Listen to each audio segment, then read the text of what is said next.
This presentation is on Catching Up or Leading the Way, American Education in the Age of Globalization by Yong Zhao. This PowerPoint is by Nicholas Kodolinsky. So Yong Zhao has had a long history of educational work. He's written over 100 articles and 20 books, including this Catching Up or Leading the Way and some other works. Currently, he serves as the Presidential Chair and Associate Dean for Global Education in the College of Education, University of Oregon. There he also is a Wyman Professor of Technology and a professor in the Department of Educational Measurement, Policy, and Leadership. But originally, Yang grew up in China, having not, grown up with the English language. He says, anecdotally that he was not very good at math, and when he took the exam to get into college, math was not counted towards the total score, and he said that this is something that saved him. He mentions this in terms of tests not counting for in determining a child's future. But he ended up majoring in language education, English language education, and has gone on to serve in many different capacities. So essentially, Young breaks his book of 9 chapters into roughly 4 main sections. The first deals with the history of education and some of the different reforms that have come about, and their effects and what they have done to kind of set the stage for our current situation within education. The second one, he talks about the actual strengths of American education and trying to kind of refute some of those preconceived notions that we have of what's wrong with American education, but actually highlighting some of the strengths. The third kind of section that he has deals with some of the main challenges that we have concerning education in this day and age, including issues of globalization and technology, which really kind of work to kind of shift and reshape the way that we have to kind of approach education. And the last is he gives some different solutions, how we can adapt and how we can kind of change in order to fit in with this changes within globalization and technology. So Young sort of starts in a reverse chronological way, first discussing recent reforms in No Child Left Behind and then proceeding to some of the earlier reforms. So we're all very familiar with No Child Left Behind, Bush's 2008 reform, which basically defined good education as success within math and reading. So students are tested to see how they're succeeding, and if they don't make what's deemed as adequate yearly progress, then the school will be deemed as not having provided them with a good education, in which case the school will then receive some sort of sanctions, such as either maybe allowing students to attend to different schools or even restructuring the entire school altogether. Bush actually had said, and I quote, "the refusal to accept school systems that do not teach every child how to read and write and add and subtract." And this may just sound like kind of like political rhetoric, but he literally meant schools that do not teach them how to read and write and add and subtract. So it's almost this exclusive focus within math and reading, and then a little bit of science here and there. And so this ended up, causing all sorts of high school reforms that follow that we see today. This increase in courses within math and English, science, and sometimes even like test prep specifically focused towards the test. And then a decrease in enrichment courses like, the arts and music and things like that, until, and standards and accountability seem to be the words of the day. And, I don't know if we'll be seeing changes to that anytime soon.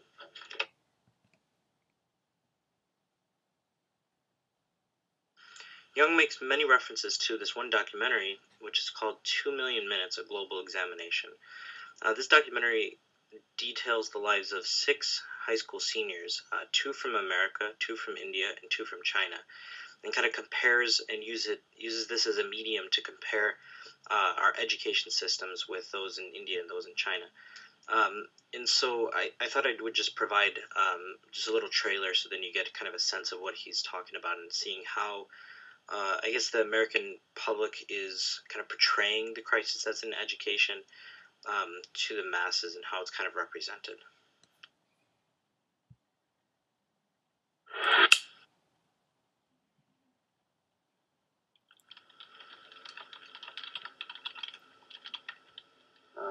occasionally I do homework, like over the weekend.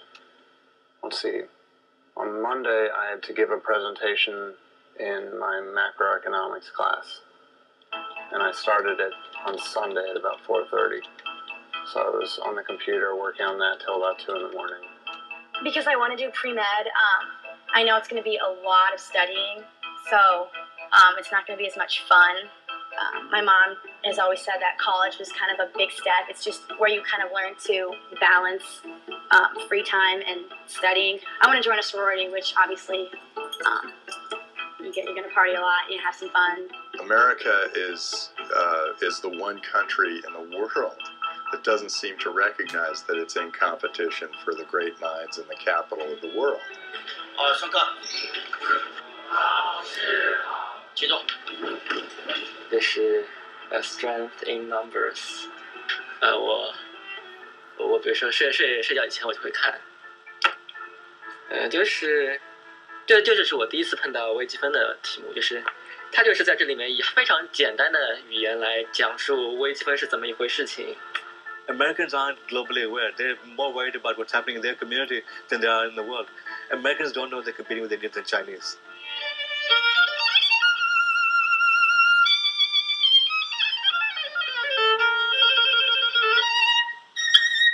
Brains are everywhere. Discoveries can be made everywhere. And industries built on those discoveries also can be anywhere. You have to find A in the first equation, then substitute it. In India, once you get into this academic course and you're serious about it, you don't have much of the option to choose between academics and something else. It's either academics and nothing else. The people who are potentially losing their competitive edge are Americans.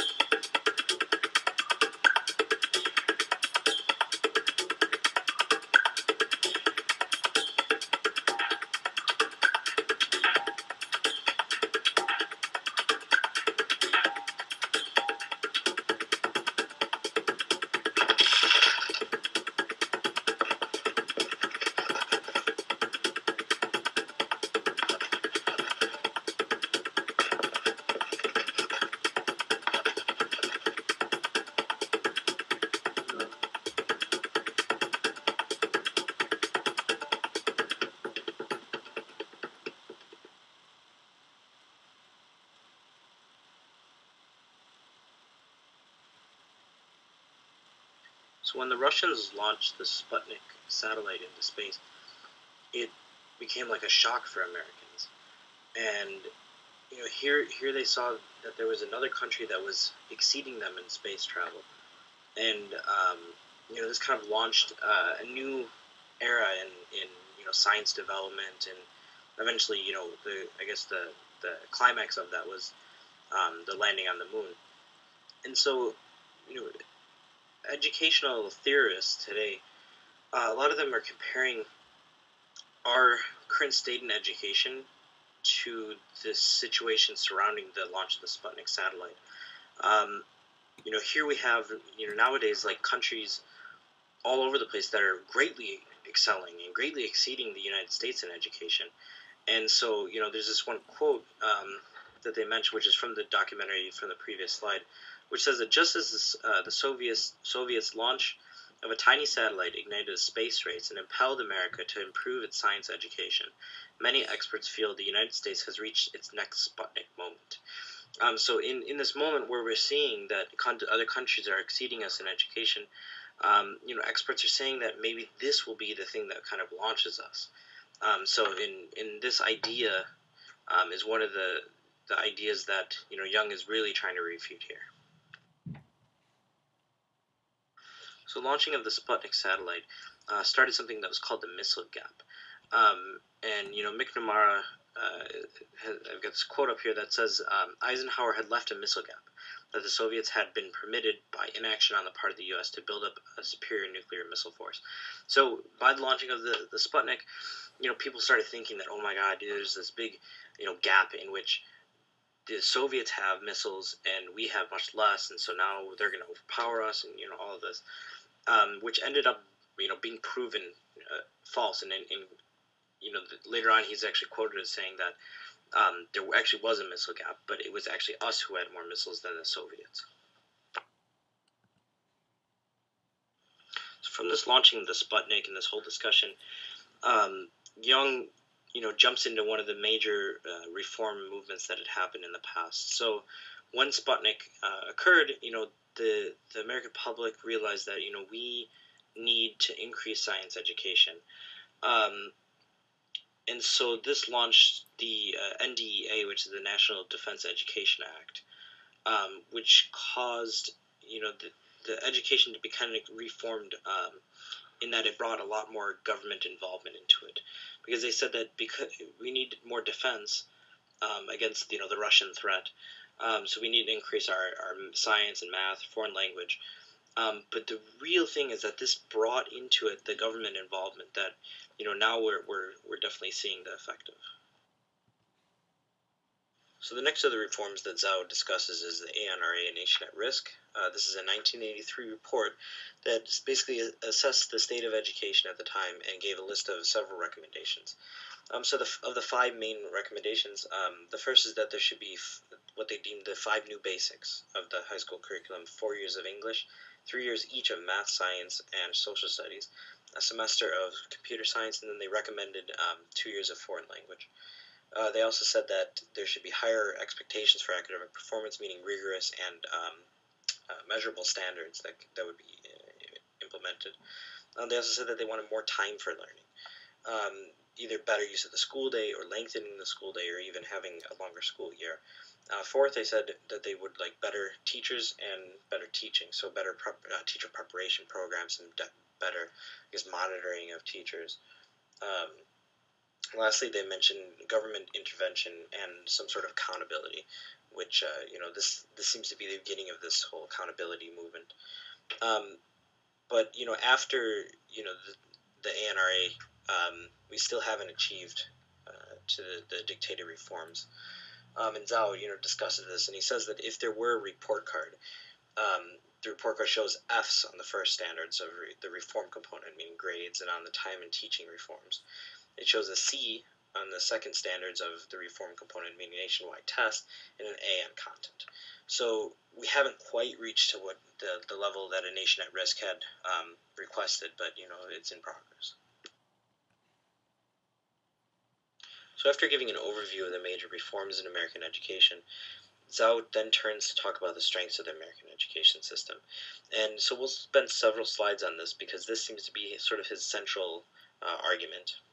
So Zhao sets up this analogy of a talent show, and he talks about this talent show that he had attended with his kids performing, and he says there were all these kids and they were performing and they were highlighting their different talents, and some of them would sing, some of them would dance, some of them would play instruments and everything. And he says that this is a good sort of analogy to talk about the strengths of American education because the talent show is inclusive, so everybody is able to attend regardless of what kind of talents they have and just highlight whatever it is that they have.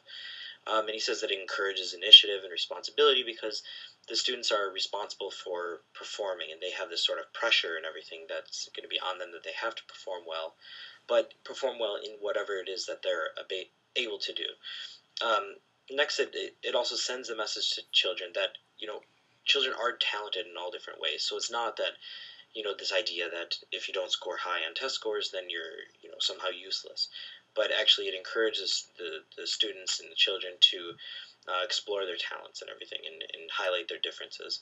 And it helps students to be proud of their strengths rather than to focus on their weakness, which, oftentimes we, in focusing on testing, we seem to see that there's this emphasis on the weaknesses of students and raising up the weaknesses, but there's not as much of an emphasis on highlighting the strengths of students. So from this analogy of talent show, Zhao highlights that one of the greatest strengths of the American education system is the value that it places in individuals. So we've all become very familiar with the idea of multiple intelligences, that different students learn in different ways, and sometimes we have to modify our teaching in order to accommodate for this. And what he really says is that America in general and the education system in particular places a heavy emphasis on the individual and developing individual talents. And this is something that he doesn't want to see disappear with this influx of testing that's coming about. And so one of the other things that he mentions is that he is quoted by the University of Toronto professor Richard Florida, who talks about economic growth and what some of the benefits and the factors that really develop this. He says that the three main factors are tolerance, technology, and talent. And so the tolerance is what Zhao is really highlighting here, the tolerance in having different abilities and different strengths and nurturing those and developing those. So Zhao then turns to talk about what one Yale professor had called these hyperpowers, which are these powers in the world in history that had gained like world dominance. He says that there's some really specific characteristics about them that allowed them to succeed in this. So he says that they were tolerant, inclusive, and pluralistic. And when I was reading that, I was reminded of a book that I'd read called The Ornament of the World, which talks about the time period when the Muslims ruled Spain. And during this time period, there was this incredible flourishing of the arts and of knowledge and everything, and this sharing between the Muslims, Jews, and Christians because of this incredible tolerance that they had, and this ability to allow individual beliefs and individual ideals to flourish and to share and everything, and it became a really incredible situation. And so this is what he's saying is that the real successful hyperpowers of the time were the ones that were very tolerant, inclusive, and pluralistic. He says that there's really three benefits to having talent diversity. So the first is that different talents actually complement each other, and they help aid each other in achieving. The second is that talent diversity breeds innovation, encourages innovators. So people like Steve Jobs and Bill Gates and stuff, by encouraging different talents and stuff, it actually breeds innovation and it challenges each other's ideas. It allows for newer ideas to sprout. The third is that talent diversity prepares societies for change.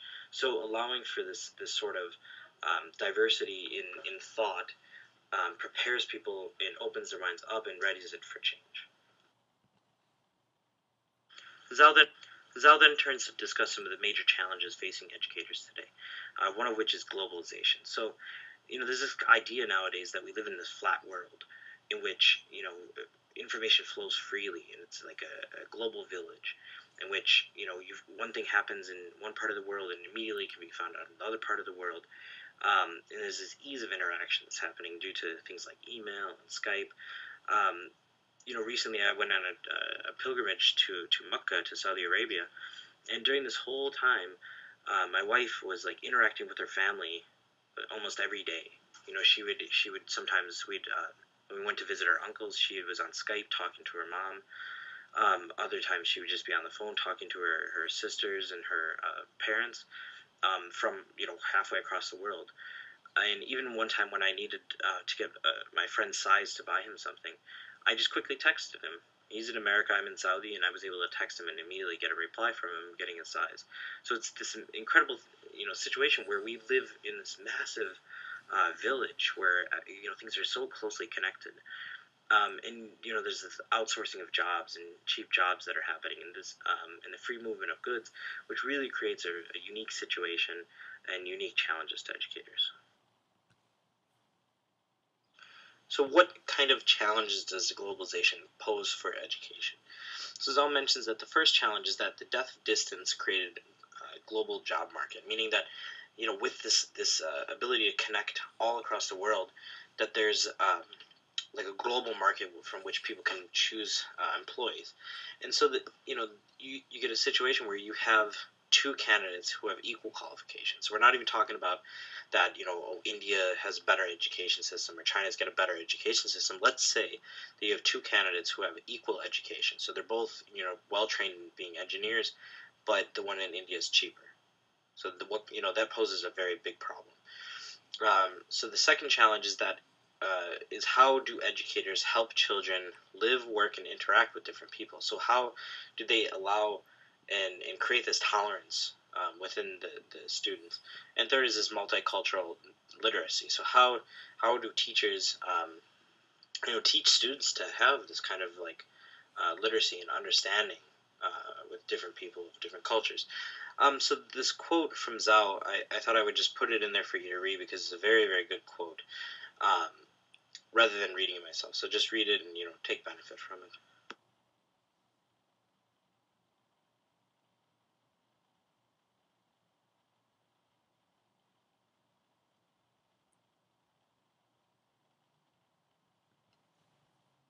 In order to illustrate the role of technology and the advancements of technology, Zhao uses 4 little stories to talk about this. So the first is deals with something called Second Life, which is like a virtual world in which people set up their identities and they kind of live their lives through this. Immediately I was reminded of a story called Snow Crash by Neil Stephenson, which I read many years ago, that dealt with a similar theme. So he talks about one person, Zhao talks about one person who had actually made a living selling real estate virtually on Second Life. So these people that would live their lives, they'd set up houses in the virtual world, and this woman made a fortune actually selling real estate. The second one that he talks about is what's called massively multiplayer online role-playing games.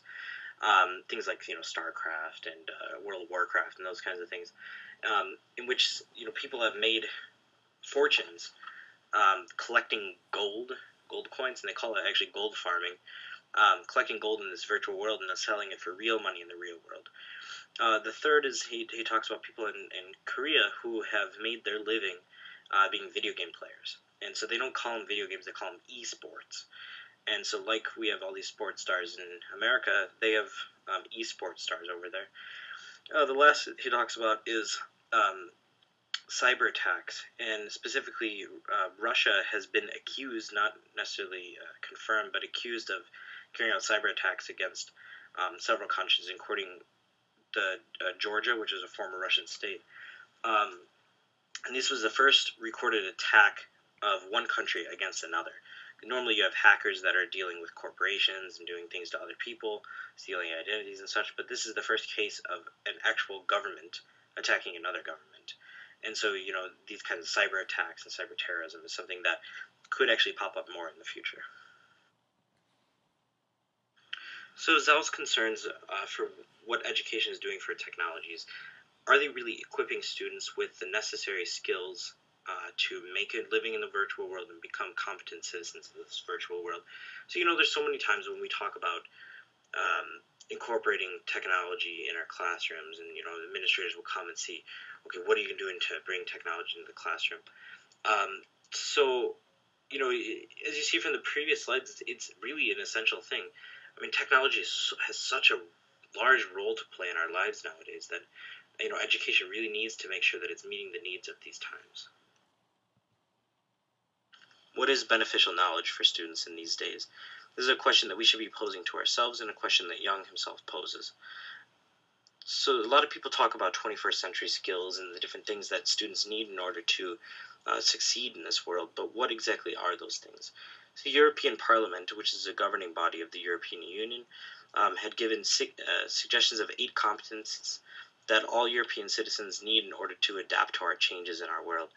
The first is communication in a mother tongue, communication in a foreign tongue, mathematical and scientific competence, digital competence, learning to learn, social and civic competences, sense of initiative and entrepreneurship, and cultural awareness and expression.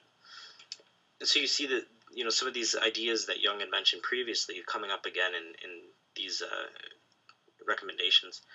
The other is Daniel Pink, who most of us are now familiar with from the other book.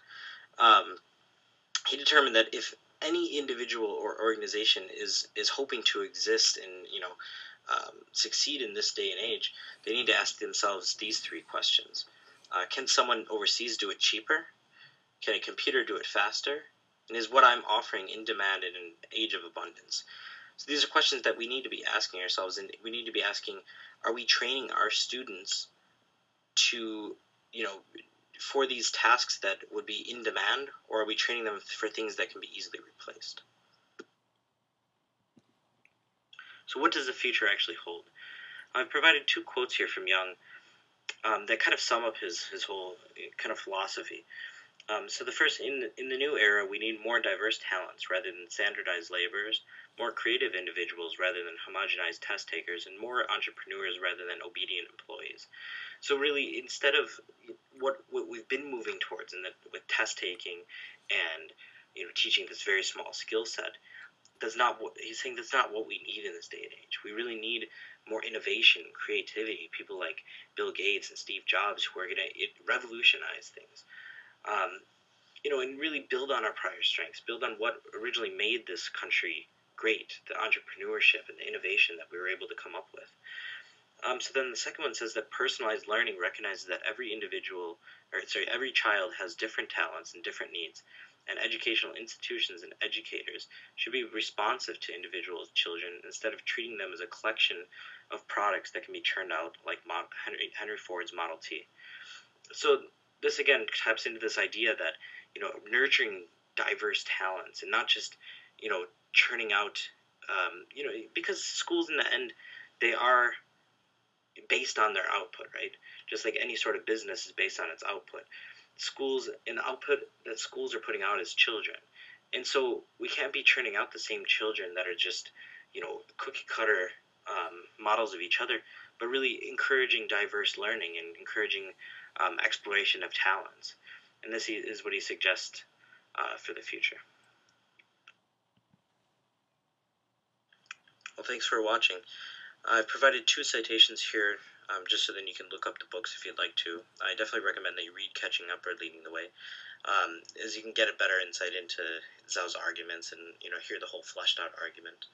But thanks for watching.